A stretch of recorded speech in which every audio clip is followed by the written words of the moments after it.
আমার সঙ্গে টেলিফোন লাইনে রয়েছে জুয়েল মুর্মু, বিজেপি প্রার্থী।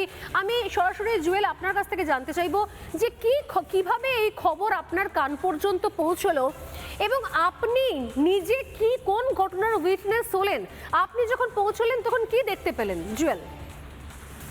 আমি বলতে চাই যে গতকালকে আমাদের যে ভোট ছিল প্রতিটি জায়গায় জায়গায়, যে আমার হবিবপুর বিধানসভায় যখন ইলেকশন হচ্ছিল তখন আমি প্রতিটি জায়গায় জায়গায় আমি সমস্ত পোলিং এজেন্টকে কাছে খবর নিতে, বুথ সভাপতির কাছে খবর নিচ্ছিলাম যে কোথাও গন্ডগোল হচ্ছে না কি হচ্ছে।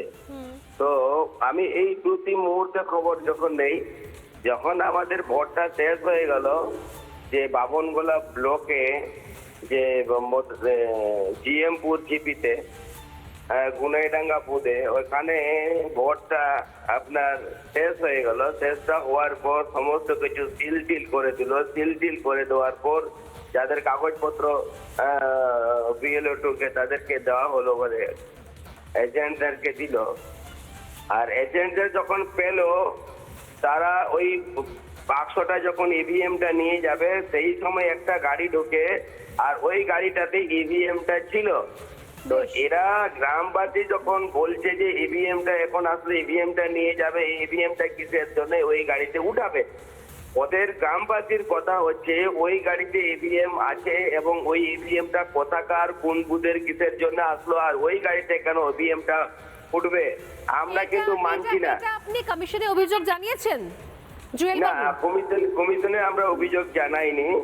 আমাদের ওইখানে লোকাল যারা আছে, যারা মানুষজন, যারা জনগণ যারা আছে, তারা যখন দেখতে পায়, তারা দেখার পর যারা সেক্টর অফিসার বলে তিনি বলছেন যে আমি সেক্টর অফিসার, যে আমাদের কাছে এটা থাকে, তো আপনার কাছে ইসরা যদি থাকে তো এখন কেন আসলো? এখানে তো কোনো সমস্যা নেই, এখানে তো কোনো ভোটের বিষয় নেই, ভোট তো শেষ হয়ে গেল।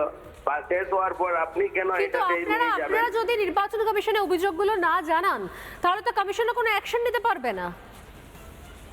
আমরা তৎক্ষণিক আমরা জানিয়েছি আপনাকে, ওখান থেকে সমস্ত কিছু ভিডিওদেরকে, সবকিছু অবজারভারদেরকে, সমস্ত কিছু সবাইকে জানানো হওয়ার পর সেখান থেকে ওই ইভিএম মেশিনটা যেটা ইলেকশন হয়েছে, যেখানে ভোট দিয়েছে, সেই ভোটটা যেখানে আমাদের যে পলিটেকনিক কলেজে সেখানেই আসবে, সেখানে তাদেরকে ধরা হয় যে না, এই গাড়িটাতে এই ইভিএমটা উঠবে না। যে ইভিএমটা আপনি নিয়ে এসেছিলেন, ইমিডিয়েটলি ভিডিওদেরকে ডেকে, আইসিদেরকে ডেকে এবং সেন্ট্রাল ফোর্সদেরকে ডেকে তাদের হাতে তাদের কাছে তুলে মানে শেষ বেলায় গিয়ে সামাল দেওয়া গেছে, এবং সেই জন্য আপনি বলছেন যে আপনারা আলাদা করে আর অভিযোগ করেননি, কারণ সেখানে যারা ছিলেন তারা অ্যাক্টিভলি বিষয়টাকে অ্যাড্রেস করেন এবং শেষ পর্যন্ত এটাকে সামাল দেওয়া যায়। কিন্তু আমার বক্তব্য, যদি সত্যি সত্যি একাধিক, অনেক ধন্যবাদ জুয়েল বাবু, জুয়েল মুর্মু আমার সঙ্গে ছিলেন।